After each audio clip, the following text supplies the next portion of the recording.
네. 앞서 보신 것처럼 기업들뿐 아니라 최근에 소상공인 자영업자들도 어렵기는 마찬가지입니다. 자영업자들의 대출 연체도 늘고 있다고 하는데요. 저희가 수치를 좀 봤더니 자영업자들의 지난해 4분기 연체율이 이전 분기 대비해서 0.07% 늘었고요. 특히 저소득 자영업자 대출 연체율은 코로나19 유행 전인 2019년 이후 최고치를 기록했다고 합니다. 자, 이렇게 어려운 자영업자들의 상황, 관련 내용 직접 들어보는 시간 마련했습니다. 서울 영등포구 소상공인 연합회 최진영 회장과 얘기 나눠보겠습니다. 안녕하십니까? 안녕하십니까? 네, 저희가 자영업자분들의 최근 대출 연체율에 대해서 얘기를 좀 해봤는데 실제로 요즘에 소상공인 분들이 얼마나 어려우신 건가요? 이번에 5월에 가정의 날을 기점으로 해서 이제 가족들하고 많은 돈 쓸 곳이 많은 반면에 비도 오고 노동절도 있었고 해서 네. 매출이 오르지 않는 상태에서 월요일 아침부터 이렇게 한숨을 쉬는 것을 많이 봤습니다. 연휴 기간에 좀 매출이 늘까 이렇게 기대를 조금 해봤는데 예.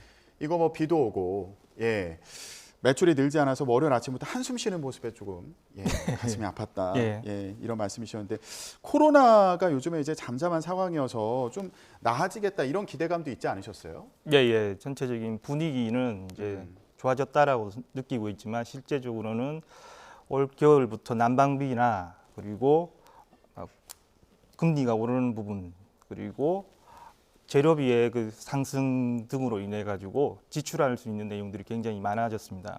하루 매출을 올리는 만큼 예.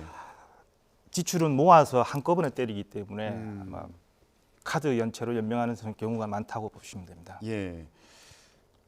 코로나가 잠잠해지면서 일상이 이제 거의 회복되어 가는 그런 단계인데 그래서 조금 매출이 늘어나더라도 이거 물가가 올라가지고 그렇죠. 뭐 가스비라든가 그러다 보니까 이게 또 들어가는 게 많아서 힘들다. 이런 상황에 대해서 얘기 좀 해봤고요. 자, 코로나 유행 때 소상공인 분들 대출 많이 받으셨죠? 그 정부 손실보상금을 기점으로 해서 많은 이제 그 대출에 관련된 지원 정책들이 굉장히 많았었습니다. 그 소상공인 전통시장 대출, 긴급 경영 안전자금 등을 통해 가지고 아마 부분적으로 아마 대출을 많이 선호하는 방식으로 받았습니다. 자, 그런데 이거 뭐 대출로 연명했다 이렇게 표현을 해도 뭐 틀린 말이 아닐 것 같은데 코로나19 당시에. 근데 이게 뭐 수익이 있어야지 원금이나 이자를 갚을 텐데 그런 상황이 안 되다 보니까 연체가 좀 발생하는 것으로 보입니다. 저희가 앞서서 좀 소개를 해드렸는데 지난해 4분기 연체를 봤더니 이전 분기와 비교했을 때보다 0.07% 늘어났고요. 그리고 저소득 자영업자 대출 연체율 같은 경우에는 코로나19 유행 전인 2019년 이후 최고치를 기록한 것으로 나타났습니다. 자, 저희가 그래픽으로 보여드리고 있는데 지금 그래픽을 보니까 2022년 3분기에는 0.7% 연체율을 보였고 그리고 4분기에는 1.2% 그러니까 0.5%포인트가 늘어났네요. 자, 연체율이 늘어나고 있는 이런 상황인 건데 지금 이거 대출 연체 때문에 좀 힘들어하시는 분들이 주변에 많이 보이세요? 실제로 어떠십니까?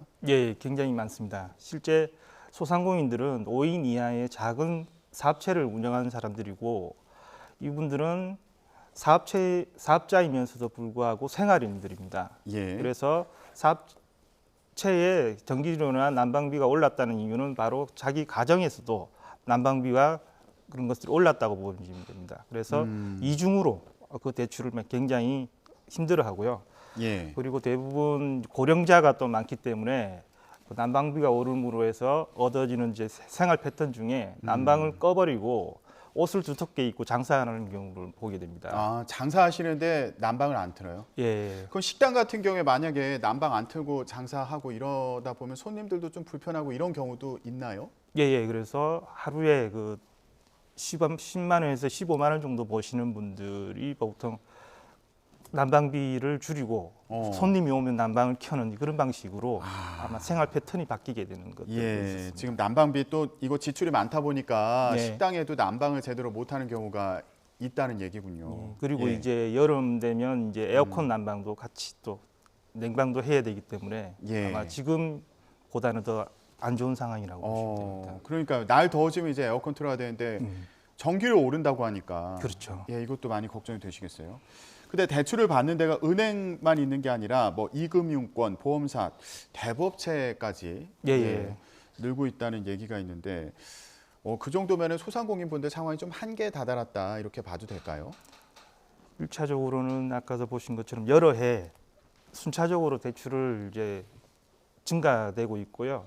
그리고 갚아 나가는 속도와 보다는 이제 대출하는 속도가 굉장히 높아져서 예. 아마 지금 이 상태가 일어난 걸로 봅니다. 근데 이게 대출이라도 뭐 계속 받을 수 있다면 급한 불은 끌 수 있을 텐데 좀 장사가 어느 정도 회복될 때까지. 예. 근데 이게 대출도 막히는 경우가 있다고 하더라고요. 이게 어떤 경우입니까? 대부분 이제 대출을 받기 위해서 몇 가지 조건들이 있게 되는데요. 이게 국세, 지방세 완납이라고 하는 조건도 있고요. 예. 그리고 자기가 원하는 금액을 제한을 했을 때 신용도에 따라서 그 금액이 또 줄어들게 됩니다. 그러다 보니 수고자 했던 이제 원하는 이제 용도로 그 대출 받은 잘려져 있는 부분적인 대출을 그 목적에 사용하지 못한 채 소비하는 경우가 굉장히 많게 됩니다. 그래서 목표도 원하는 것도 이루지 못한 채 대출이 쌓여서 갚아 나가는 경우가 생기게 됩니다. 예. 소상공인 특별경영 안정자금이라는 게 있더라고요. 예, 예. 긴급 경영 안정자금이라는 것도 있고요. 예. 이런 것들은 좀 도움이 되고 있나요? 어떤 상황이세요?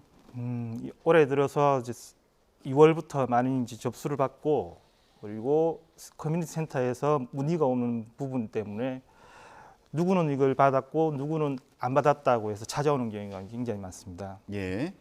그리고 이 부분은 이제 정부와 지자체가 그 이자를 부분적으로 깎아서 이제 저리로 해서 대출을 해주는 거기 때문에 선호도가 굉장히 많습니다. 예, 그래서 그렇겠죠. 많은 자금이 나가도 예. 3, 4일 만에 완료가 되는 경향이 있어서 오. 일반인들이나 정보를 늦게 접하는 분들은 접근을 하지 못한다라고 보시면 됩니다. 예.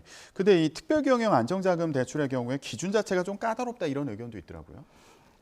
서류 간소화들이 굉장히 진행되어 있는데도 불구하고 아마 소상공인들이 온라인이나 그리고 비대면을 통해 가지고 지금 직접 창고에서 접수를 받는 게 아니고 다 온라인으로 처리하다 보니 컴퓨터나 아니면 스마트폰을 잘 다루지 못하는 분들은 접근하기가 굉장히 어렵게 되고요. 그리고 그에 따라서 신용도나 그리고 아까 보신 것처럼 카드 연체나 이런 거 있게 되면 신용이 급격히 내려가기 때문에 원하는 금액만 못 갚는 경우가 생깁니다. 그러니까 요즘에 장사가 안 되고 또 이미 대출이 많고 연체가 된 상황에서는 추가적인 지원을 받기가 힘들다 이런 말씀이시고요. 예. 자, 근데 이거 뭐 장사 안 되니까 폐업이나 전업을 좀 고민하시는 분들도 있을 것 같아요. 예. 근데 이게 또 쉽지 않다 그러더라고요. 그래서 어떤 분은 이제 폐업을 고려하고 희망을 하고 있지만 이제 이게 부동산 정체로 인해 이게 나가지도 않고 팔려 나가지도 않은 경우 때문에 가게를 내놔도 이게 안 나간다는 거죠. 예. 새로 장사할 분들이 많지 않다. 폐업을 할 정도면은 일단 사업에 관한 이제 의지나 이런 게 많이 꺾여져 있는 상태라고 보시면 되고 팔려 나가질 않으니 그 운영에 들어가는 월세나 관리비들은 언제나 내게 되기 때문에 또 그 갚아야 될 돈의 일부가 또 소실이 된다라고 보시면 됩니다. 그렇군요. 예. 그리고 만약에 폐업을 하게 되면은 기존에 받던 그 지원들도 다 끊기는 그런 상황이 되는 건가요? 어떻습니까? 그래서 작년까지는 이제 폐업을 하고 6개월 정도까지는 이제 희망 리턴 패키지라고 하는 이제 서비스로 지원 사업으로 참여를 해서 몇 가지를 받을 수 있었으나 예. 아마 기초지자체 단체의 아마 특징으로 몇 가지가 바뀌게 됐습니다. 예. 그래서 사업 폐업을 고민한다 그러면은 대부분 사업자 등록증부터 없애버리는 그런 형태로 하는데 그게 있고 없고에 따라서 재창업, 재도전에 관한 기회가 상실되는 경우도 있게 됩니다. 그래요. 예. 예. 그러면 울며 겨자 먹기로 일단 그 사업을 유지하는 경우도 있는 거예요? 예, 그렇습니다. 자, 그러면 혹시 소상공인 연합회에서 자체적으로 대책을 마련한 건 없으실까요? 지금 현재 소상공인과 관련된 부분에서 많은 이제 지원 사업을 안내하고 참여할 수 있도록 하고 있습니다. 실제적으로 온라인이나 아니면 서류 행정 처리를 못하는 소상공인들이 굉장히 많기 때문에 아마 이것을 지원하기 위해서 행정 매니저를 육성하고 관리를 하고 있습니다. 예. 이것을 통해 가지고 아마 가급적이면 저축 2차, 3차 이제 금융권에 가는 것보다 은행권이나 아니면 정부에서 지정을 내놓은 아마 대출이나 특별 자금을 가능하면 이용할 수 있도록 안내하고 있는 작업을 하고 있습니다. 예.